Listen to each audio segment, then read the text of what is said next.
7 महीने की जंग के बाद यूक्रेन को यह बहुत बड़ा झटका। यूक्रेन के 4 बड़े इलाकों को रूस ने अपने में मिला लिया और इसकी बाकायदा घोषणा कर दी। एलपीआर, डीपीआर, खेल्सोन, ज़ेपोरिज़िया का रूस में विलय। पुतिन बोले आधिकारिक रूप से, ऑफिशियली अब ये चारों इलाके रूस के, चारों इलाकों में होगी रूसी प्रशासकों की नियुक्ति। क्रेमलिन में इस बात का ऐलान कर दिया गया और इस वक्त प्रेसिडेंट पुतिन इस बात का ऐलान कर रहे हैं और इसी भाषण के दौरान शुरुआती हिस्से में उन्होंने ये बात कही है कि अब एलपीआर, डीपीआर, खेर्सोन और ज़ेपोरिज़िया आधिकारिक रूप से रूस के हिस्से होंगे।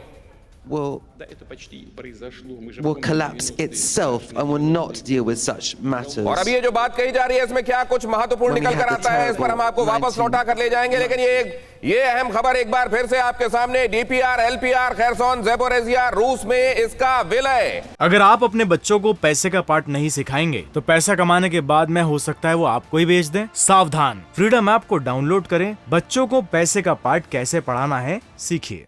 मतलब ये ऑटोनॉमस रीजन्स अब रूसी फेडरेशन के हिस्से होंगे और रूस की टेरिटरी माने जाएंगे। यूक्रेन ने इन चारों इलाकों को अपने में समाहित करने का, विलय करने के संदर्भ में ऐलान किया, औपचारिक ऐलान किया। और इस समय देख रहे हैं आप, ये है सेंट जॉर्ज सभागार।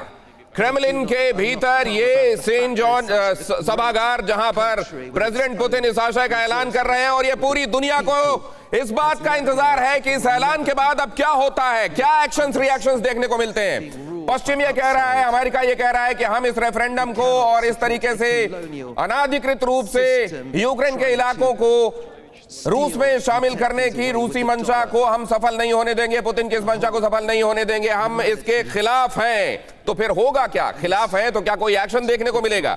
इधर यूक्रेन क्या करेगा? क्या यूक्रेन को अब हथियार जैसे पहले मिलते रहे थे वैसे ही मिलते रहेंगे और ये लड़ाई आगे जारी रहेगी इन जगहों पर, या फिर अब इन जगहों की सुरक्षा के लिए रूस ये कहेगा कि अब एटमी हथियारों का भी इस्तेमाल कर सकते हैं अगर आप रुके नहीं तो? और अगर ऐसा होता है तो फिर क्या होगा? क्या ये फुल स्केल वॉर में बदल जाएगा मामला? क्या एटमी हथियारों का इस्तेमाल भी हो सकता है? और अगर ऐसा होगा तो पश्चिम इसका जवाब कैसे देगा? क्या ये मामला अब म्यूचुअल अश्योर्ड डिस्ट्रक्शन तक पहुंच सकता है? मैं अपने खास मेहमानों के साथ आपका परिचय करा देता हूं।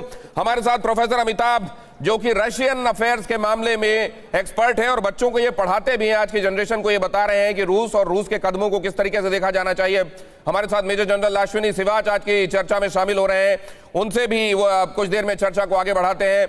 हमारे साथ जुड़ रहे हैं विनय शुक्ला सर, जो कि इस समय मॉस्को में ही मौजूद हैं और अगर उनके सामने, क्योंकि ये भाषण अभी चल रहा है और रशियन लैंग्वेज जो समझते हैं कुछ महत्वपूर्ण है, तो उनसे समझेंगे कुछ और क्या कहा गया।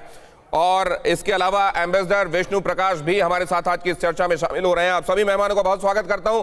विनय सर, आपके पास कोई जरिया है जिसमें आप देख पा रहे हो कि क्या कह रहे हैं प्रेसिडेंट पुतिन इस समय? जी हाँ, मेरे पास टीवी पर आ रहा है, फोन मोबाइल पे मैंने लगा रखा है डायरेक्ट जी। तो ये जो मैंने अभी अपने दर्शकों को बताया कि ये चारों रूसी फेडरेशन में विलय के संदर्भ में आधिकारिक रूप से अनाउंस कर दिया गया, इसके अलावा कोई बात कही उन्होंने ये कहा कि अब ये हम पहले तैयार थे, फरवरी से तक तैयार थे वार्ता करने के लिए, शांति वार्ता करने के लिए, पर अब ये रेफरेंडम हो चुका है, ये जनता की राय है, हम उसकी अवहेलना नहीं कर सकते, ये हमारी टेरिटरी हो गई है और हम इसकी पूरी हर साधन से रक्षा करेंगे, ये उन्होंने शुरू में ही कह दिया है। अब ये हमारी टेरिटरी हो गई है और हम इसका हर तरीके से रक्षा करेंगे। अगर आप अपने बच्चों को पैसे का पाठ नहीं सिखाएंगे तो पैसा कमाने के बाद में हो सकता है वो आपको ही बेच दें। सावधान, फ्रीडम ऐप को डाउनलोड करें, बच्चों को पैसे का पाठ कैसे पढ़ाना है सीखिए।